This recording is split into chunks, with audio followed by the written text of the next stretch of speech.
लखनऊ से उनको कॉल आया जो मेरे लिए बोला गया साला पंडित पागल हो गया है, स्पीकर फोन पे दे। ये जीते हुए लोग, ये जीते हुए सबड़ के लोग जो बैठे हुए हैं यहाँ पर, इनको आप देखो जरा। ये दे दो मोदी को, ये हालत कर दी, नंगा कर दिया सवर्णों को। ये पंडित पागल हो गया है। मैं आगे जो उन्होंने कहा है मैं आपको कह नहीं सकता हूं। ये शब्द हैं बरेली के सिटी मजिस्ट्रेट के। सिटी मजिस्ट्रेट जिन्होंने इस्तीफा दे दिया और इस्तीफा देने के बाद में कहा कि मुझे बंधक बना लिया गया। लखनऊ से एक फोन गया और लखनऊ से फोन पर कहा गया, लाउड स्पीकर पर मैंने सुन लिया, गाली दी पहले और फिर उसके बाद में कहा कि यह पंडित पागल हो गया है। बीजेपी के अंदर इस्तीफों की झड़ी लग चुकी है। कई बड़े पदाधिकारी वो इस्तीफा दे रहे हैं। एक बड़े अधिकारी उन्होंने ब्राह्मणों की नाराजगी को लेकर के इस्तीफा दे दिया है। उत्तर प्रदेश के अंदर, उत्तर प्रदेश की राजनीति में किस तरीके का भूचाल इस वक्त में चल रहा है, और जाहिर सी बात है ये इतना छोटा मसला भी नहीं है कि दिल्ली तक इसकी खबर ना पहुंचे या दिल्ली के कान इसको लेकर के ना खड़े हों। योगी आदित्यनाथ वो क्या कर रहे हैं, क्या नहीं कर रहे हैं, कुछ भी सामने नहीं है। हालांकि जैसे उन्होंने शंकराचार्य को लेकर के कालनेमी कहा था, कालनेमी शंकराचार्य का मसला चल रहा था और कालनेमी कह दिया था। अब वो उनको कहा या किसको कहा वो तो वो बताएं, लेकिन इशारों में साफ कर दिया था कि शंकराचार्य के मामले में सरकार पीछे नहीं हटेगी। अब शंकराचार्य का अपमान किया गया, बटुकों की चोटी पकड़ करके खींची गई, बुजुर्ग ब्राह्मणों को पीटा गया, ये मसला तो था ही। अब यूजीसी इसमें एक और एड ऑन हो गया है और लिहाजा कपड़े उतार करके अब लोग बिल्कुल खुल करके विरोध में उतर गए हैं, खुल करके विरोध में। ये जीते हुए लोग, ये जीते हुए सबड़ के लोग जो बैठे हुए हैं यहाँ पर, इनको आप देखो जरा।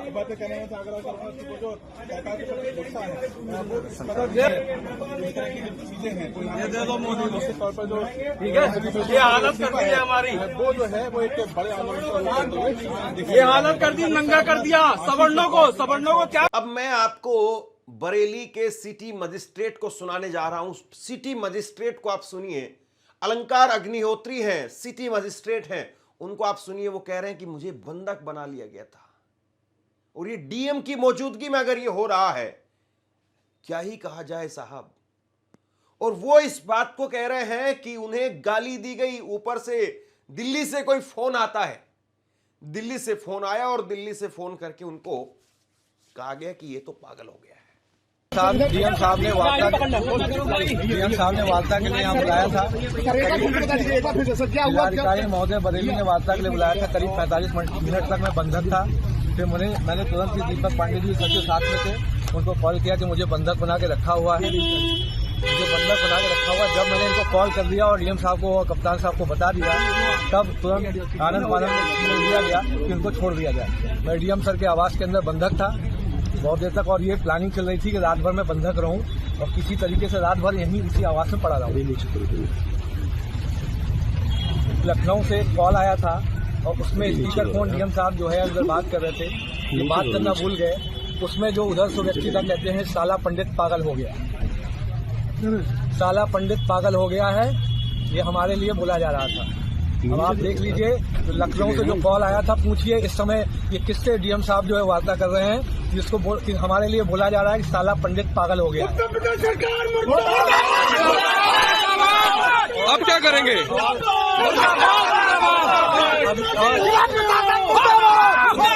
अब आगे का क्या निर्णय है?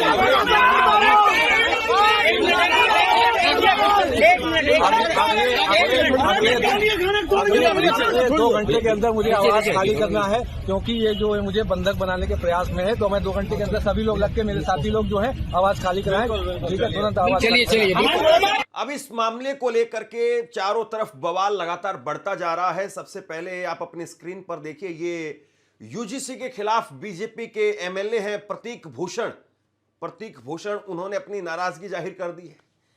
यूजीसी बिल के खिलाफ बीजेपी एमएलए प्रतीक भूषण, उन्होंने लिखा कि दोहरे मापदंडों की समीक्षा जरूरी है। यूजीसी के नए नियमों को लेकर के विरोध तेज हो गया है, विवाद तेज हो गया है। गोंडा विधायक प्रतीक भूषण, जो कि ब्रिजभूषण के बेटे हैं, उन्होंने एक्स पर बयान जारी करके इतिहास के दोहरे मापदंडों पर सवाल उठाए।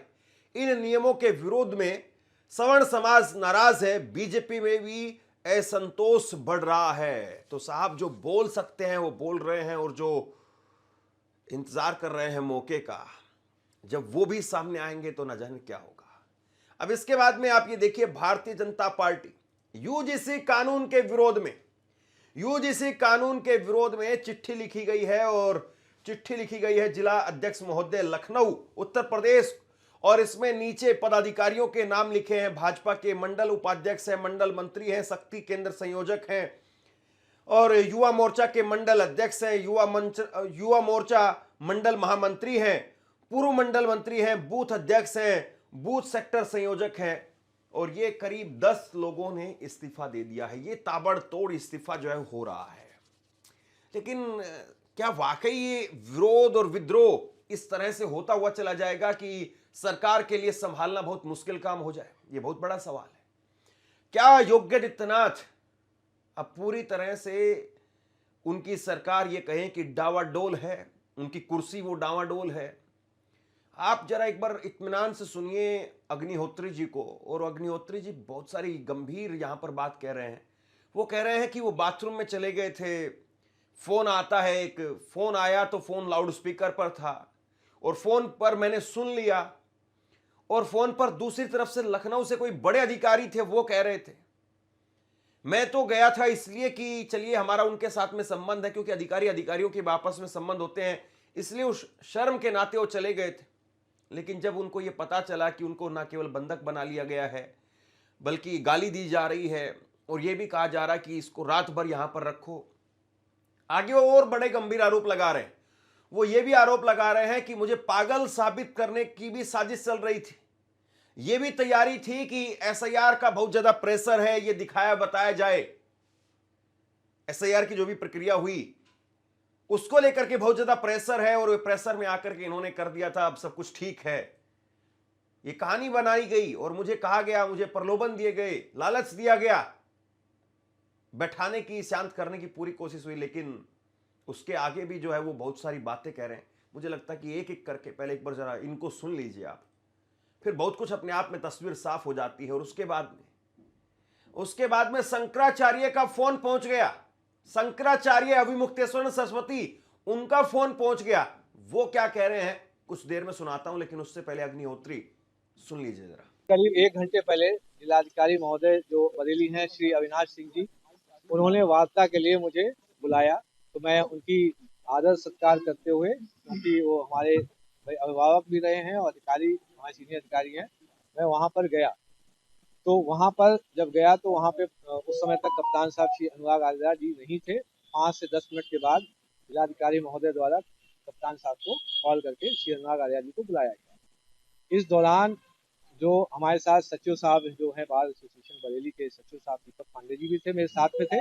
इनको अलग कर दिया गया और बाहर बैठा दिया गया। मुझे अकेले डीएम साहब के साथ और कुछ अन्य साथी अधिकारीगण थे, उनके साथ अकेले मैं बैठा वहाँ पे। मुझे कंटिन्यूस प्रलोभन दिया जा रहा था कि तुम एक काम करो, 3-4 दिन की छुट्टी ले लो, रिलैक्स कर लो, 1-2 दिन रिलैक्स करो, अभी इतनी जल्दी क्या है, 4 दिन में तुम्हारा प्रोसेस जो है हम कंप्लीट करवा देंगे, तुम्हें जल्दी रिलीविंग मिल जाएगी।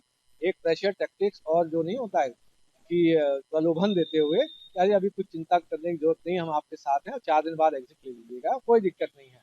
उनका ये आशय ये था कि जो एसआईआर का जो काम हुआ है उसका बहाना लेके कि 26 जनवरी को एसआईआर के काम से मैं बहुत प्रेशराइज था, इसलिए जो सिटी मजिस्ट्रेट बरेली अलंकार अग्निहोत्री ने रिजाइन दे दिया है और अभी वो 3-4 दिन की छुट्टी पे चले गए हैं, ऐसा उनकी प्लानिंग चल रही थी।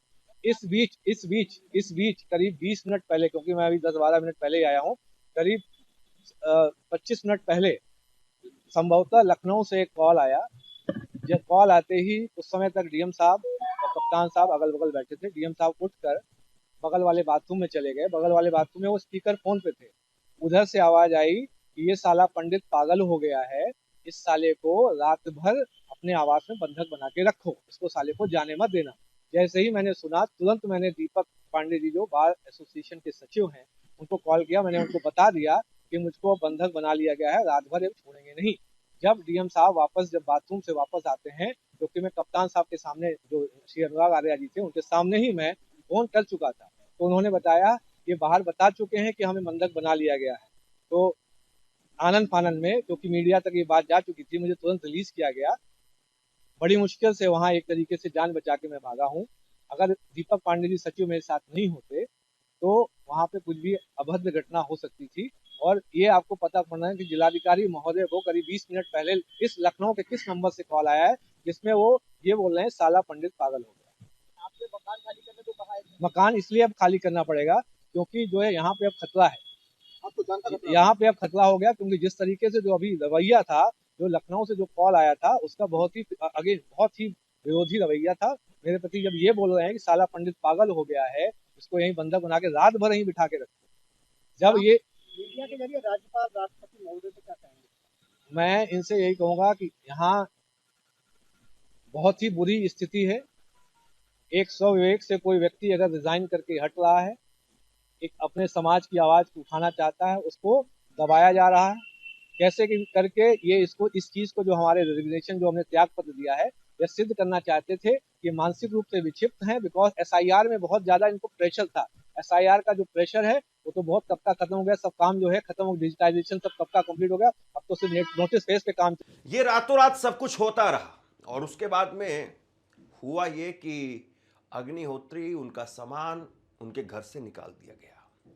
जरा एक तस्वीर देखिए आप, ड्रेसिंग रूम, अलमारी, बेड, देर रात आवास छोड़ दिया उन्होंने। अलंकार अग्निहोत्री ने सरकारी आवास को खाली कर दिया और सबसे बड़ी बात, उसके बाद में प्राइवेट गाड़ी से गए। उन्होंने अपनी जान का खतरा जो है बताया कि उनको मार दिया जाएगा, ये वो कह रहे हैं। और देर रात तक अलंकार के समर्थक उनके घर के बाहर जुटे रहे।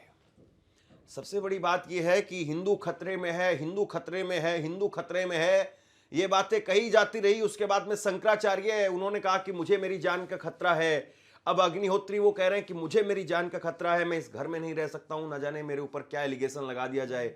उन्होंने आनंद फानन में घर छोड़ दिया साहब।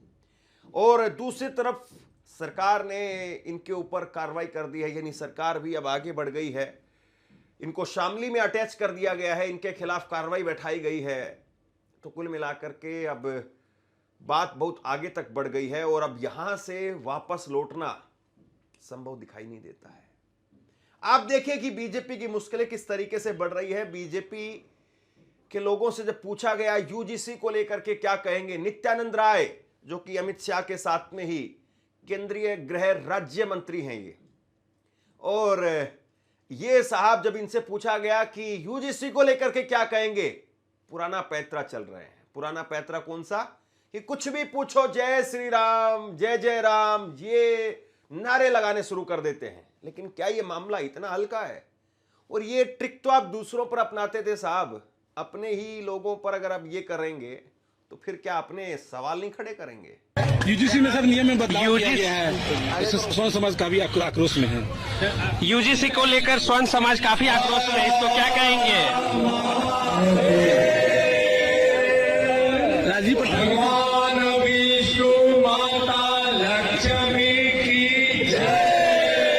यादव के विजय से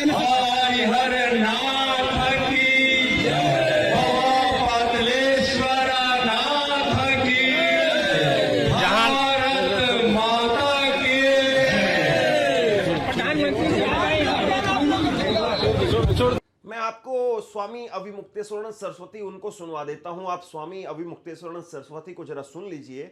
और स्वामी अविमुक्तेश्वरानंद सरस्वती जिस तरीके से उनका आक्रोश यहां पर दिखाई दे रहा है, और उन्होंने सीधे फोन पर बात की, और एक तरीके से आप ये कहें कि अब दो धारी जो है तलवार हो गई है। पहले तो स्वामी अविमुक्तेश्वरानंद सरस्वती को लेकर के मोर्चा खुला हुआ था, और अब जो है वो यूजीसी का मामला आ गया है।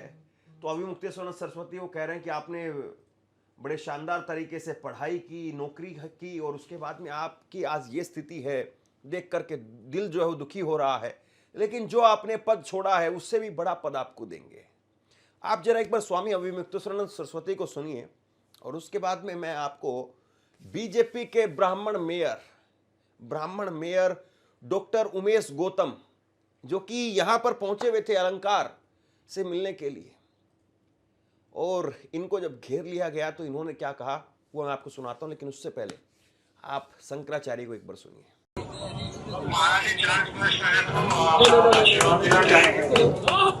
जी नारायण, कैसे हैं आप? हम लोगों के मन में दो तरह की प्रतिक्रिया आपके समाचार सुनने से हो रही है। एक तो दुख हो रहा है कि कितनी लगन से आपने पढ़ाई लिखाई की होगी, तब जाकर के इस पद पर आप आए होंगे, आज एक झटके में आपका पद चला गया। लेकिन दूसरी तरफ आपने जिस तरह से सनातन धर्म के प्रति, सनातन धर्म के प्रतीकों के प्रति अपनी गहन निष्ठा का प्रदर्शन किया है, उससे पूरा सनातनी समाज आह्लादित है और आपका खूब खूब अभिनंदन करता है। हम चाहते हैं कि आपके जैसे निष्ठावान लोग सनातन धर्म की सेवा में और आगे आएं। जो पद सरकार ने आपको दिया था उससे बड़ा धर्म के क्षेत्र का पद हम आपको देने के लिए प्रस्ताव करते हैं। जी जी जी जी जी अग्निहोत्री जी, नारायण नारायण। देखिए बात, अगर आप तस्वीर बना पा रहे हैं अपनी जहन में, यानी जो डॉट्स हमें दिखाई दे रहे हैं, शंकराचार्य, सिटी मजिस्ट्रेट, फिर ब्राह्मण पदाधिकारियों का इस्तीफा, जिस तरीके से डॉट्स मिलते हुए दिखाई दे रहे हैं, लोग कपड़े उतार करके प्रोटेस्ट करने के लिए तैयार हैं, आपको तस्वीर कैसे दिखाई दे रही है? क्या आपको वाकई लग रहा है कि मसाल जल चुकी है? क्या अब सरकार के खिलाफ आक्रोश और तेज यहां से होने वाला है? क्या ये बात अब बन पाएगी, या बात बीजेपी के हाथों से अब बहुत आगे निकल चुकी है, अब मामला थमने वाला नहीं है? या बीजेपी अभी भी कोई न कोई तुरप का इक्का निकालेगी, या फिर ये विरोध इस तरीके से इसलिए किया जा रहा है कि भैया शांत हो जाएंगे, फिर उसके बाद में मामला निपटा दिया जाएगा? अब आप सुनिए जरा, बीजेपी के ब्राह्मण मेयर हैं डॉक्टर उमेश गौतम हैं, और ये सिटी मजिस्ट्रेट अलंकार अग्निहोत्री के घर पर पहुंचे, और अलंकार अग्निहोत्री के घर पर जब ये पहुंचे तो इनसे पत्रकारों ने बार बार सवाल पूछा। बोलना नहीं चाह रहे थे, लेकिन जब बार बार पूछा गया तो बोल ही पड़े, और जब बोले तो खुल करके फिर बोल ही गए। कहा जा रहा है, क्या कहेंगे? आप भी इसे काला कानून मानते हैं? आप भी इसे काला कानून मानते हैं या नहीं मानते हैं? देखिए, अभी बैठ के बात करेंगे और बात करके उसके बाद ही वाइट दी जाएगी, अभी बताएंगे आप। यूजीसी कानून को कैसे मानते हैं? ये अच्छा कानून है, ब्राह्मणों के खिलाफ है या पक्ष में है? नहीं, यूजीसी का जो कानून लाया गया है उसमें कमियां हैं, और उन कमियों को निश्चित रूप से उसका विरोध कर उसको ठीक कराया जाएगा। ठीक कराया जाएगा, बिल्कुल ठीक कराया जाएगा। सरकार के खिलाफ जिस तरीके से विरोध दिखाई दे रहा है, ये ऐसा तो नहीं दिखाई देता है कि कोई पानी का बुलबुला है और ये शांत हो जाएगा। और सबसे बड़ी बात ये है कि ये सक्षम लोग हैं। हाँ, ये बात सही है कि कोई बहुत बड़ा प्रोटेस्ट हाल के वर्षों में नहीं हुआ है इस तरह से ब्राह्मणों को लेकर के।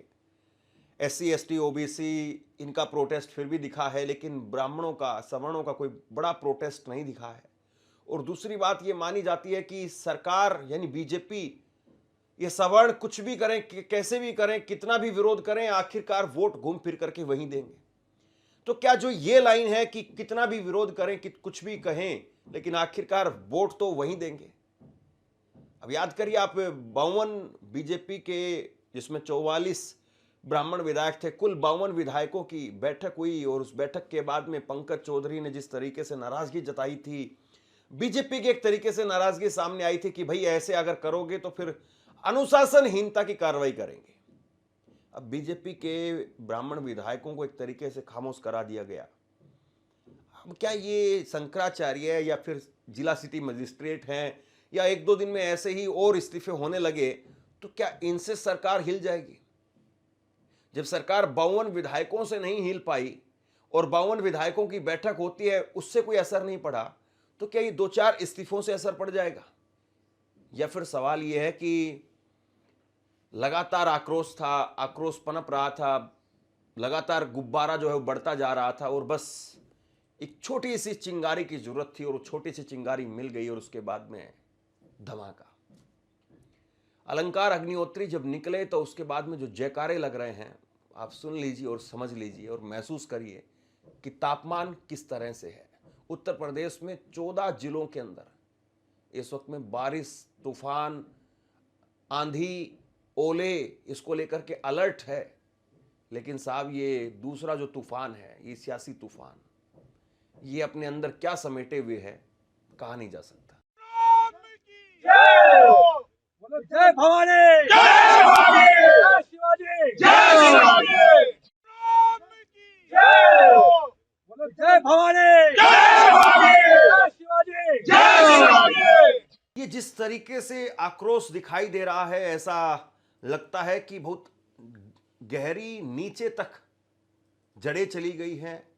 ये जो आक्रोश है ये बहुत गहरा हो चला है और बीजेपी के सामने एक बड़ा उदाहरण है, अगर बीजेपी समझना चाहे तो, अयोध्या। और अयोध्या के अंदर जिस तरीके से बीजेपी की हार हुई थी, अयोध्या में जैसे बीजेपी को मुंह की खानी पड़ी थी साहब, वो अयोध्या अगर पूरे प्रदेश में हो गई तो फिर क्या होगा। कहीं योगी आदित्यनाथ उनको 100 सीटों के भी ला लेना पड़ जाए, कहीं ऐसी हालत ना हो जाए। और योगी आदित्यनाथ की अगर सीट हिल गई, योगी आदित्यनाथ अगर हार गए, तो फिर उसके बाद में मोदी जी की कुर्सी वो कितने दिन सलामत रहेगी, क्योंकि 27 और 27 के बाद में 29, सिर्फ 2 साल का अंतर है साहब, 2 साल। और ये 2 साल में फिर किस तरीके का तूफान जो उत्तर प्रदेश से खड़ा होगा और वो देश भर में फैलेगा। उसके बाद में कई और राज्य भी हैं, राजस्थान में भी फिर चुनाव होंगे, 2028 में होंगे, मध्य प्रदेश में चुनाव होंगे, छत्तीसगढ़ में चुनाव होंगे। यानी हिंदी पट्टी में अगर बीजेपी की यहाँ से गाड़ी खिसक गई तो फिर संभालना मुश्किल हो जाएगा। यानी बर्फ के ढलान से जैसे एक बार गाड़ी की लय बन जाती है तो फिर सब अपने आप खत्म हो जाता है और एक ऐसा रोड बन जाता है, फिर अपने आप गाड़ी जो है वो जा करके खाई में चली जाती सीधी। तो अब कुल मिलाकर के सवाल यही है कि जिस तरीके से विरोध विद्रोह दिखाई दे रहा है, इस विरोध विद्रोह को संभालने के लिए सरकार क्या करती है। और अब इस मामले में क्या लखनऊ से ही कुछ होगा या फिर दिल्ली अपने हाथ में कमान लेगा, या फिर दिल्ली से ही सब कुछ हो रहा है। दबे जुबान में ये बातें भी निकल करके सामने आ रही हैं कि दिल्ली है जो चाहती नहीं है कि भाई योगी आदित्यनाथ रहें, योगी आदित्यनाथ हैं जो चाहते नहीं हैं कि दिल्ली रहे। खैर, बहुत सारी बातें हैं, अब धीरे धीरे करके इन सारी चीज़ों से पर्दा हटेगा और देखने वाली बात यही है कि इस मामले में अब क्या कुछ निकल करके सामने आता है। शेयर कीजिए इस खबर को, और आप क्या सोचते हैं नीचे कमेंट बॉक्स में लिख करके जरूर बताइए। धन्यवाद। आपसे कुछ कहना चाहता हूं, आज के वक्त में पत्रकारिता करना कितना मुश्किल काम है, लेकिन अगर ऐसे में भी कोई आपकी खबर दिखा रहा है, कोई आपके मुद्दे पर बात कर रहा है, तो आपको भी उसका साथ देना चाहिए।